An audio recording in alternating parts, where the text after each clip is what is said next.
Okay. Okay.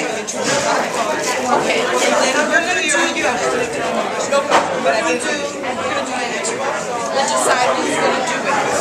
And if you're not busy, making a This is Lenny B from the LMS Extra Show, and we're up in Harlem.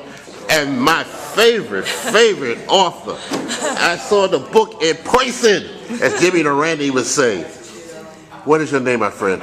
Walker Smith. Walker Smith.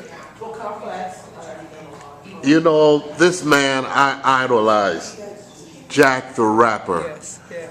I got his book here. Nelson George said he was a man rolled into one. I want you to briefly read a quote with the forward that Nelson George said about Jack the Rapper. I will do that. I'll find it. I know right where it is. I know right where it is. Right there. Yeah. Forward. Okay. Yeah. Nelson George said that Jack Gibson was a colorful, historic figure in the history of black music.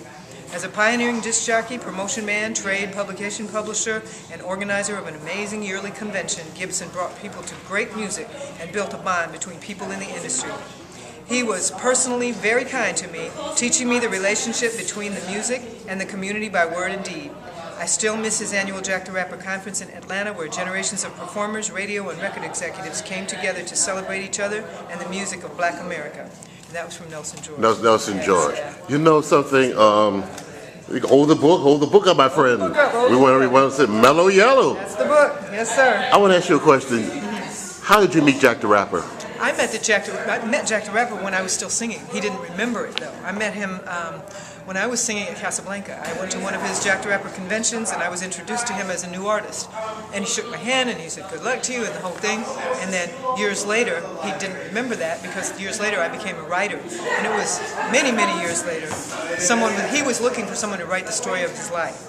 And he spoke to his friend Eddie Pugh, who used to be the vice president of black music at Casablanca Records. Right. So Eddie knew me, and Eddie knew I was writing.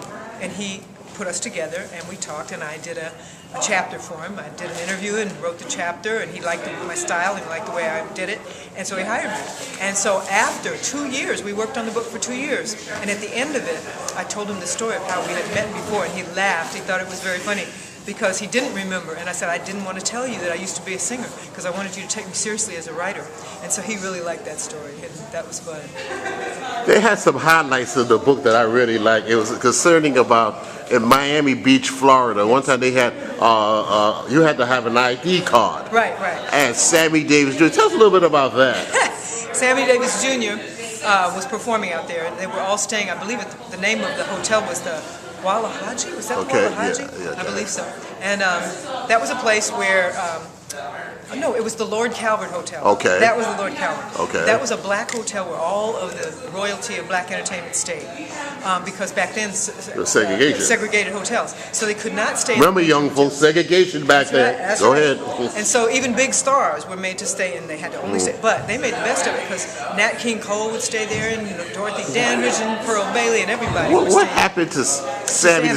Nat King Cole, in fact, answered the phone call, right? Yeah, he did. He went out one evening, and he went out without his pass. You had to have a pass to be on the streets after dark if you were black. So Sammy went off without his pass. They were all at the Lord Calvert, sitting around drinking and playing cards, and they got a call from the police station, said, "We have this Sam Davis Jr. here, and we've arrested him," and he said to call you people. So Jack, as you know, was very light-skinned. Very light-skinned, right? Yeah, so they decided to send Jack out there and pass for a white man so he could get Sammy out of jail, which he did, and you know Jack, how funny he was. So he had to go in there and ham it up and act like an angry white man. Yeah. What did you do, Sammy, to get yourself arrested? And, reprimanded him, and Sammy just gritted his teeth, and he was real mad at him. So that was a fun story. Wait, they say he didn't speak Sammy Davis Jr. didn't speak to him for 2 weeks after that, right? That's right. Well, I'll just leave it at that. That was a fun story. That was a fun one. Also, too, him and Dinah Washington. Yes, oh yeah. They were going together, right? Oh yeah, they were an item, and he was an item with a lot of women, as you know. And Dinah Washington went upside his head with some roses. Because he was with this white girl, right? Yes, he was. And that was at the where was that? That was not at the Cotton Club. That was at the Pee Wee Marquette. Yeah. Birdland. Birdland, right. Birdland. And she got on stage and saw him sitting up front. Him and the other big DJ. Yeah. Dr. Jive. Yeah, Dr. John Tommy Smalls. Yeah. Tommy Smalls. And they were both white women. So she had her roses, and she came over to the table and beat them all upside the head with them till there was no roses left. But then what did the white girl? The white girl got kind of pee too, right? Yeah, yeah, oh yeah, yeah. So, And she was saying some words too, right? oh yes, of course. So they had a real big brawl up in that nightclub. So. In writing this book, how'd you find? Was it hilarious or what? Mostly hilarious, but he lived through a lot of history. And He's a that's very what- historical man. You know, that people interests must me. read this book. Yes, yes. Because he had the family annual family reunions Yes. where everybody got together. Everybody came, Jesse Jackson, everybody came to that thing. All the stars and all the political figures came. He interviewed Malcolm X. Yes. He was doing a man on the street interview when after Dr. King was killed. Yeah. When every place was burning, he was out in the street in the middle of the fire until one of the brothers told him, man, you a little too light skinned to be out here in the street. You better get out of here. So but he was willing to do it. He was out there. Also, too, he had the distinction of being the first black-owned radio station, owned and operated. This is before Yes. Inner City and everybody else. 1941, I believe. 49. Right, 49. There were black DJs before him. Right. This was the first black-owned radio Right, station. So right, that was right. a big, big deal. And he was Jolly Jack, and he had to remember that time he had to ride a horse. Remember? A mule. A mule. He rode that mule. He rode that mule, On a right? race, yeah. He had a lot of great stories. He talked about Thurgood Marshall, his good friend, and how they did. Thurgood Isley Marshall. brothers too, right? Isley brothers. He discovered them. The mother used to come and bring him sweet potato pies all the time. At the Yeah. station, and said, "You need to hear my son sing." And he said, "Okay, bring your sons in here." He wasn't going to argue with her because he liked her pies. So one day she brought him in. And they turned out to be the Isley brothers, so she was And right. as the They rest, could sing. as Paul Harvey said, you know the rest of the And you story. know it. That's right, yeah. Also, too, he was married a second time. He said Yes. he did not want. He wasn't interested in the second lady. He said she was a school teacher or school principal, right? Yes, yes. Tell us a little bit about that. She was wonderful, Miss Elsie, and she was the only one that got him to get married again because his heart was broken when Yes, Sadie he was. passed away. Yes. But he married Miss Elsie, and she was with him up to the end until he passed away. And that But was also very too, I know they got the time on the clock. But also too, some of the people in the business he had helped turn him down. sad. Yes. We won't mention their names, No, but they yeah. turned. After he did so much for them, For and then them, he and was then they- down and out. They didn't help him. And he was like down and out. They like nobody wanted to help him. Yeah, that's true. He was very bitter about that. I know. Yeah, he was. But you can't blame him. His passing. Were you sad at his passing? Oh, very much so. In what Miss Elsie way? called me the evening that, no, it was about a week after he passed. I did not know because we had been talking on the phone. I was living in New York and he was living in Las Vegas. Yes.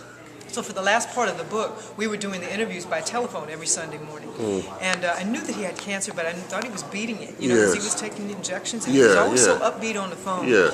So when she called and said, "Well, I'm so sorry, Walker. I didn't call you when it happened, but she was so confused and so much in mourning that she didn't call until about a week later."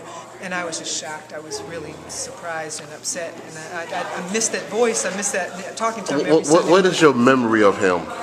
Laughing and putting it all together, but laughing at all the stories and being amazed at how Right. much he lived. You can't be sad about his life because he lived. He He lived lived a his full life. life. Yes, he did. Also, too, give us people have to read this book.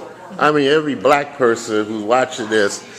Okay, I know they're getting ready to throw us out, but tell us how they could contact you on this book. You can get Mellow Yellow on Amazon.com, on BarnesandNoble.com. Okay. You can go to my website, WalkerSmithBooks.com, and Okay. it's available there, and all my other books. And I hope if you read this one, you'll also want And to on read the my color book. line, maybe the later day we'll talk about the color line. Yes, I yes. thank you so much for Thank this you. interview. Thank you so much. And this is you know who love you too? Who's that? A friend of mine, Willie D. Say hello to Willie D. All right, Willie D. Talk to you soon. Okay. Happy Black History Month, everybody. And Black History is every day of the That's week. right, Not no absolutely. part-time, That's not no right. part-time love. All right. Thank you so much. Thank you.